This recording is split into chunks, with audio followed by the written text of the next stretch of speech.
Tell us why there is such bitterness, such hatred really through the years. It started from us original promoters back in the day. You know, we've always had it that we're going to be fighting each other. You know, but, he's always seemed to veer off. He's never given me no respect. He's never acknowledged me. You know, he's never. You know, he's saying fight this guy and I'll fight you. Win a world title, I'll fight you. He's always run away, and I think it's come to, you know, this part of his career, you know, where there's nowhere else for him to run. You know, so now he wants to fight. This is the biggest fight out there for him, the biggest money fight, and there's nowhere else for him to go. So this is what we get. This is why he wants it now. So it's been so frustrating for me. I've been wanting this for many years. Amir, have you been running? Have you been ducking him? Have you got no respect for KELL BROOK? I mean, the respect there, you know, I respect him as a fighter. I think he's been there. He's fought a big name there. But to be honest with you, I'm never been one to be scared of any fighter. I mean, look, in the last 10 fights, if you look at them, in the last 10 years, I fought two of the best pound-for-pound fighters. Maybe got beat, but still, you know, I'm fighting the best out there. Never ran from KELL. Never needed to. Obviously, what we've achieved in the sport speaks for itself. And but look, we're here now. There's no point crying about the past. I mean, at that time in the past, I didn't think he deserved the fight. But now it's come to a stage where I'm waiting to give him a good shot right in the face. You know what I mean? I want to put him in his place. And that's what it's all about. At the end of the day, you know, all that talking has been given, all the big talk he's been saying, I'm going to do this, I'm going to do that. Come February 19. You know, it's going to be time to see what he's going to do and how he's going to back them words up. Why don't you think he's deserved this fight? I mean, you shared a ring many years ago when you were both in young England. You've obviously known his quality. Why not give him a fight till now? I mean, look, it's like I'm coming levels down taking this fight. I fought the best around the world. I've conquered America, and for me to give the British fans this fight, I am coming levels down. Because you know, people want to see this fight. People want to see me punch him in the face, and that's what they're going to. That's what they're going to see. You know, he's done his bit in boxing, but it's my time now to put him in his place and hopefully move on to bigger and better things. Former world champion, you've done so much for the sport, KELL, but levels and levels below. Well, you know, in cuckoo land, you know, I think he needs to go back to believing he's a celebrity, you know, and you know, when I'm jungle. I mean, being a celebrity, I know, but you're getting it not clean out. I can't wait. This is my first fight. This fight. Forget all that. Forget the fight. I'm gonna knock you spark out. I'm gonna knock you spark out. You're getting it. You're getting it. It's easy to talk a big game. It's easy to talk a big game. Yeah. And you know when you keep saying, watch what happens to you. I'm gonna look over you and say, I told you, Amir. I'm gonna look over you and knock spark out and say, I told you. I told the levels below you. You finished. I mean, you always have that bitterness in you that, oh, you live in a celebrity life, because what's got me to this celebrity life is my performance, is the way I am as a fighter, as a boxer, that's what got me to this position. You know what I mean? So if I was a bad boxer, if I wasn't good, I wouldn't have been in this position. What I've done in the sport, you know what I mean? So it seems to me you're just very bitter on that side. Not big so. You are very no respect. You never acknowledge me saying, oh, is it? I've heard you say, oh, is it? Many years ago. You know exactly who I am. You're going to know to retire you. We know what you've done. We're fighting in 12 weeks. 12 weeks. I'll be ready. Don't you worry. Let's have a 10. Listen, 10, so get the data right first. Because pull something out of the bag and say, oh, you know what, I can't make weight or whatnot. But look, 147 was the weight you wanted. You still complain. You still complain. No title on the line. Regardless of title, we are both 147 fighters. If you're that good, why does it need to be a weight? Why does it need to be a weight? Why do there's no title on the line? Why do you have to be welterweight? Why do we need to come down to these weights? Why? Because no title on the line. You're trying to corner it. You've said numerous times, Amir, I will come down to any weight to fight you. You've said that, and I posted it on my Twitter, but you didn't. You were complaining about making 147. But me, obviously giving the British people the fight that they want. If you want to go at 149, no problem. I'm coming levels down to fight you. Remember, I'm coming levels down to fight you. You reckon? 100% I am. record. Record? Yes, I am. What, from Billy Dip? What did he Yeah. What did he levels Listen, down? you know the Billy Dip fight. Just what you guys sparked out. Listen, just for the Billy Dip fight. I'm telling you, look, you would not say no to that. When you get offered 10 million quid for a fight against Billy Dip, confidence booster. 10 million quid for a confidence booster. I'm a prize fighter. I'm a prize fighter. Gomez put you down. I'm a prize fighter. I'm a prize fighter. You got knocked out by a jab. You got knocked out by a jab by Crawford. I'll speak to Crawford. You pussy. You don't start giving me the big ones. By a jab. You look the way out. Quitting that fight. You. Mate, you got knocked out by a jab, so stop giving me the big ones. I like you. I love that press. We'll see what he's doing on February 19th. There's no point giving the big ones now. You know, everyone can talk. We'll see what you bring to the table. We'll see what you bring on the table on February 19th. Kel, how much does this mean to you throughout your whole career, this one fight? This is the grudge match. This is the fight what I want. I've been in with best pound for pound fighters. So this is Ice Not Cake. This is what I need. This fight. You know, I'm sick of everyone asking me about this fight. We've got this fight now. You sure you're not doing it for the payday? You sure you're not doing it for the payday? Me, I got balls, man. I'm alright. I don't need to work. Are you sure? Listen, I'm alright. I'm God gifted. Hope you're not coming in for the payday because you're gonna get hurt. This is an easy fight for me. Easy, you're easy. Okay, we'll see. After the fight, I'm asking the same question. I'm not sure the same question. Was it easy fight? I'm not sure the same. 100%. Okay, you ain't know why I'm after. Like, not concussed, knocked out. We'll see. So Amir, why do you take the fight? Money's fine. I took the fight, you know what, because in Britain it's the biggest fight of it. Look, take away the AJ and Fury fight, I think that's the biggest fight in Britain. But apart from that, it has to be the rivalry fight between myself and Kel. It's been talked about everywhere, people talk about it, people want to see that fight, and I decided that, look, we should make that fight happen. End of the day, we should put our egos to a side and say, let's put the gloves on and take it out. But I respect him, he's a fighter. You know, end of the day, anyone just jump, whoever goes into that square circle, you have to give him credit. You're putting your life on the line. Kel signed, we signed, and now it's time. So there is some respect. Well, it's the first time I've heard it. First time I've heard any respect from him. But believe you me, after this fight, you know, if you can't remember me name, it will give me respect when it comes round. Is it about bragging rights as well? Of course it's about bragging rights, you know, I'm still the best welterweight in Britain. This is the fight the fans want, we're on this table for the fans, so I want to give the fight to the fans. Why it took till now for the fans to have it? I want to give back to the fans for many years. Regardless, it was then or now, they're getting out there. That's the main thing, they're doing it for the fans now. You know what I mean? So they're happy we're going to give them a massive fight. Come Feb 19, we're both going to perform at our best. And we're going to be ready for it. I mean, it's going to be fire. Just make sure you turn up. No, because it's... Me? This is a big thing for your team. Which fight have I never turned up? Which fight have I never turned up? No, you've been... This fight... Listen, you'll make sure you turn up for that. Amir, Kel says he'll knock you out. You going to knock him out? This fight ain't going to go for 12 rounds. Alright, and obviously Kel's going to say, I got this, I got chocolate brownies, you ain't got shit. we ain't got nothing. We'll see what happens in the night. Listen, I'm not going to give a prediction, but like I said, only prediction I'm going to say is that it's not going to go 12. How important is it that it's in Manchester, that it's in Britain, that it's the biggest fight of next year? So there was huge deals on the table.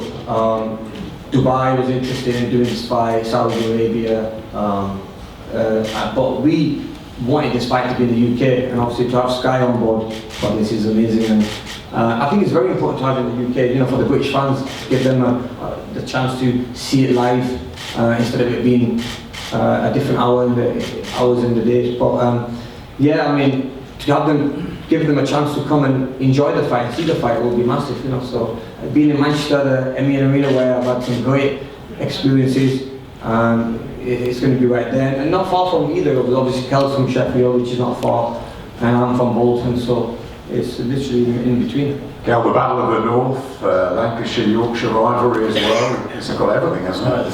You know, I fought a box, Matthew White, and like War of the Worlds, and this one obviously blinds it, and it's to see the King of the North again. Have you been dreaming of this night? I mean, we have. You talk every time about each other at this fight. You know, it's a fight that I'm so happy that the fans are finally going to get. I can't wait to start training camp, and you know, like I said, this is my first fight. Forget me winning world titles. This fight to me means everything. I can't wait. You know. And you're training out with Terence Crawford in America and you're ready for it? Yeah, definitely. My training camp's just well started. We've been training the last couple of months. I go to America tomorrow to start my camp properly. Got a great team there. Matt couldn't make it. Obviously, he had someone in the family passed away, so he couldn't make it. But yeah, camp's going to be good. It's going to be hard. And yeah, I'm going to enjoy it. You know, it's going to be tough, but it's what I like. You're excited about this I one? mean, I'm really excited. You know, I definitely have to be excited. You know, I've got Kell on the other side screaming like a bitch, but I mean, yeah, you know what I mean? I'm going to be ready, man. Because obviously, I fought bigger names and better names, but it's a big fight. Same, yeah. It's a big fight where I'm going to just... And you know, the thing is, he's giving the big talk that I'm this, I'm like, you'll see on February 19th how I play and school this guy. Just like the early days when I used to school him. Why is it I got picked for the Olympic team? Because I was schooling KELL BROOK with one hand. I used to be going to the training camp and the coaches tell me, Amir, just use one hand against him now. He's so deluded. That guy is so deluded. I go, which hand do you want? Too hard, Amir. You made it too hard. The jab, do the left hook, and the uppercut. And they go, just for the jab. And I used to school him with the jab. And then drink well. Wait till I made it too hard. 1, 2, left hook, right hand, uppercut. Well, you had it. Trust me, you are gonna get it. You're doing it too hard. You know what happened in that sparring. Great, isn't it? A little bit of tension up here. The man who put it together, BOXXER CEO Ben Shalom. I think we've just seen why this fight never happened. The past 5 months have been exhausting with both teams to try and get this over the line. I mean, one of the main reasons that it happened because he was so jealous about my career. I mean, it was the jealousy more than anything. He hates what I've got. It's been difficult, and so to have it, to finally get it over the line, this was something, we have a massive commitment to the British sport when we got in with Sky, and we made Eubank Williams, and we're bringing Josh Taylor back to the UK, but this was just, it's a dream come true. We got 2 icons of the sport, but most importantly, there's still the 2 best welterweights in this country by a long way.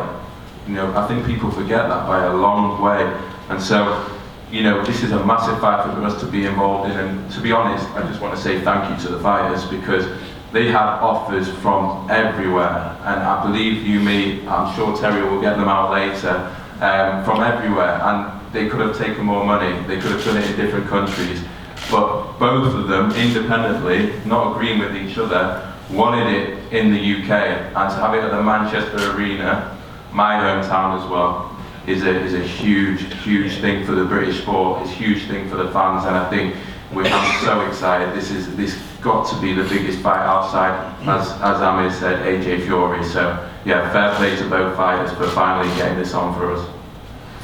Let's bring Dan in, representing BOXXER, but a fight fan to the core as well. Is this about legacy, this fight? Is it about who and what will be remembered come February the 20th? I think so. Regardless of who both of them have fought, they've always been compared to one another. Always seems to come back to them two. And you can see why it's a genuine dislike for each other. They don't get on. You can see why it hasn't been made over the years, but now we have it. And it has all the familiar symptoms of a classic, in my opinion. It has 2 huge names, 2 former world champions, 2 fighters who are willing to go up and face the most feared fighters in the sport. And most importantly, I think it's always been a fight that's had fans split on who the winner would be. We've never had the answer, and now we're going to get the answer. Adam, there's a lot of fake rivalry in this sport, but the reason this fight never happened was it meant too much. I think world titles, I think everyone's, you know, Kell's gone and fought 2 weights above against Golovkin, Amir's gone and fought Canelo, they've won world titles, they've done everything. But this fight just meant too much to both fighters. So to have it now, this is more than world titles, this is legacy. This is something that Amir will be remembered for, and this is something that Kell will be remembered for. And that's why this is such a massive fight. And yeah, I can't wait. Yeah, we need this fight. We've lost so many over the years. Lewis and Bowe never fought. Hatton and Witter never fought. We never had Calzaghe and Froch. So many have sort of gone by the wayside. But we finally get this one together. And it does still feel the right time for this. You hear the boys, you hear your son here. Well, from Kell's point of view, you know, I've seen people referring to this fight as a bus flush, you know, which is a complete load of crap. You know, if you look at Kell, what is he, he's 35-year-old. I mean, last week we had Crawford fighting Porter, you know, two of the best ones, and Kell's still in that mix today. He's literally 1 year older than Crawford, who beat Porter and knocked him out, you know, last week. So I still put Kell in that mix as in there with the best pound-for-pound fighters in the world. You know, we went out and tried to prove that we were the best pound-for-pound fighters in the world, when really and truly we didn't even sort out who was the best pound-for-pound fighter in UK. And that's what I'm so glad that it's here today, and we've got the chance of actually getting this to prove who's the best in England. You do say that you have some responsibility, that Amir has maybe even held Kell back at times, you think, because of that. Is that a personal thing that you've got going into this? Yes, but basically in a nutshell, you know, because this, we always got, you know, the rough end of the stick going down the line, you know, coming through the ranks, and we had to go certain ways, but other ways, you know, there were lots of ifs, buts and maybes along the way, you know, and that's where personally, I know that Amir is responsible for a lot that happened in Kell's career. Ifs, buts and maybes, Shah, we've been talking about this for a very, very, very long time. What's the feeling in the Khan household? What's the feeling in Bolton about this? As you know, Adam, we have talked a lot about it with Eddie as well. You know, we always wanted this fight, and we always wanted a fight. You know, but unfortunately, there's always been little hurdles here and there, and unfortunately, we never got ironed out. And that's the reason the fight never happened. Fighters always want to fight. Of course they want to fight, but as long as the terms are right. And unfortunately, every time we were trying to do a deal with Kell's team, and it just didn't happen because they were all serving the hurdles there. Well, now we've got it over the line. That's great, you know. And I agree with Terry. These are the two best guys in UK, and I think they should get it on. And we'll find out who the best guy is. And I reckon probably do know who the best guy is out there. You know, and on the night, on the 19th of February, I think Amir's the guy who's going to come out there. There's been a lot of talk on this side that your son's been ducking Kell over the years. Do you feel that he's just gone his own way and carved his own path, or do you think that, you know, there's a little truth in that Kell has been sort of left aside? Well, not really. I don't want to say he's been ducking him at all. Yes, I mean, look at opponents Amir's fought. You know, I mean, you can see it there on his resume, what who's fought. He's fought the best guys out there. You know, okay, Kell goes on about Billy Gibbs. To be honest with you, that was a guy last minute was brought in for him. You know, because the other guy fell out, and then that's why they had to bring somebody in. So you can't say, oh, the show had to go on. You know, but Amir has never ducked anybody, and he never will.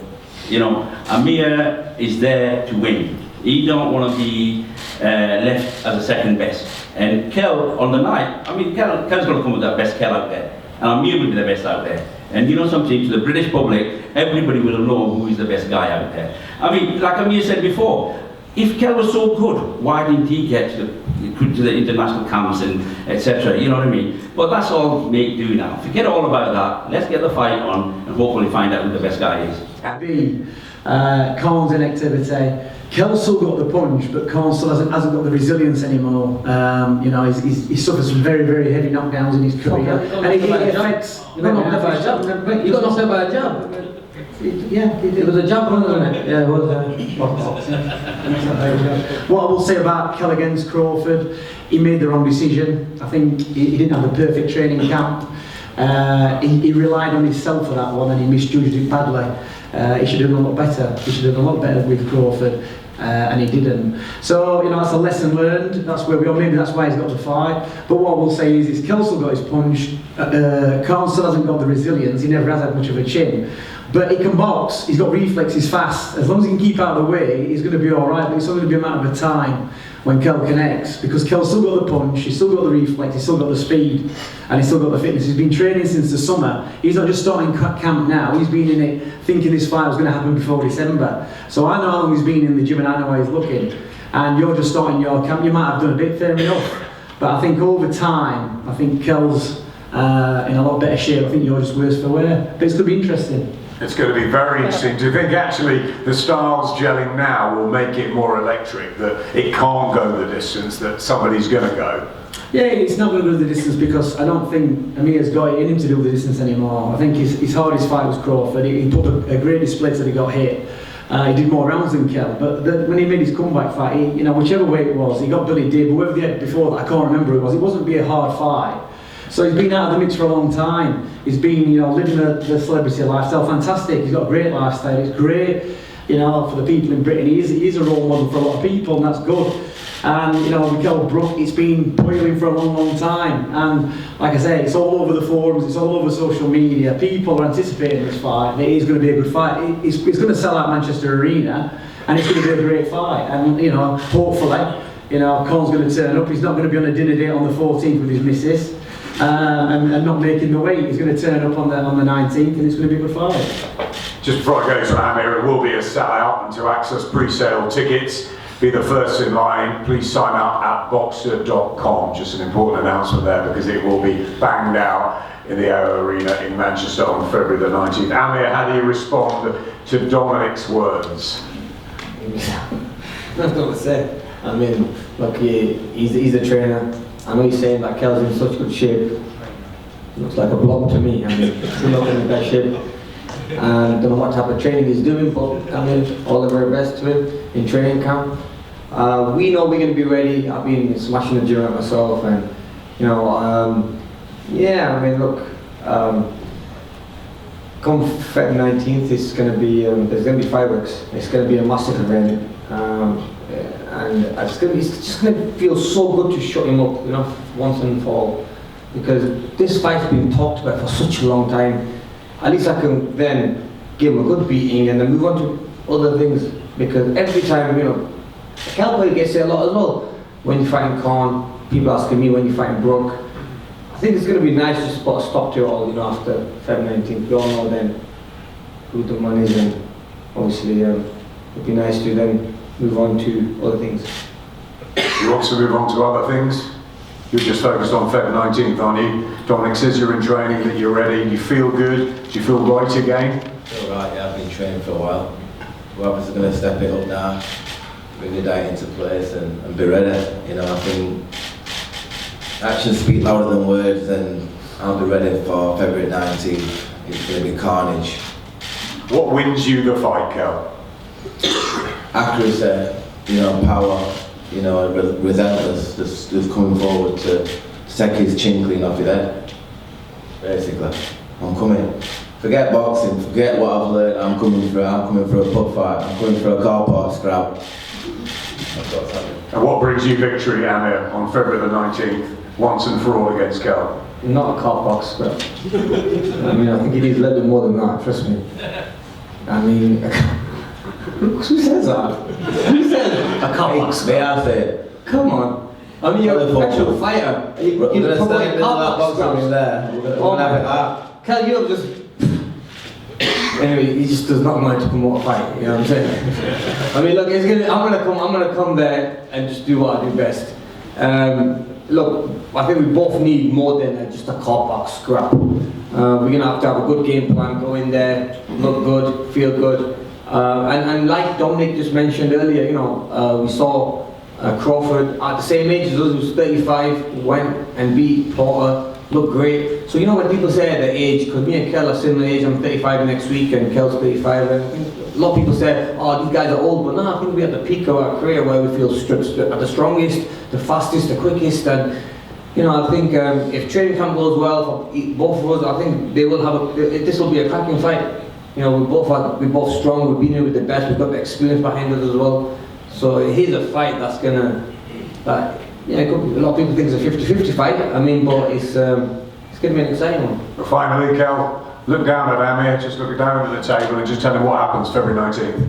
You get knocked spark out. You ain't gonna do shit. You're going to get knocked spark out. My girl with the... No, that talking you give. Oh, fuck. Amir, what happens? Look at KELL, what happens? He's gonna get banned out. Honestly, I'm gonna school him like I used to do when I used to be inspiring. I mean, that's you punch right through his face, man. I'm gonna sort him out.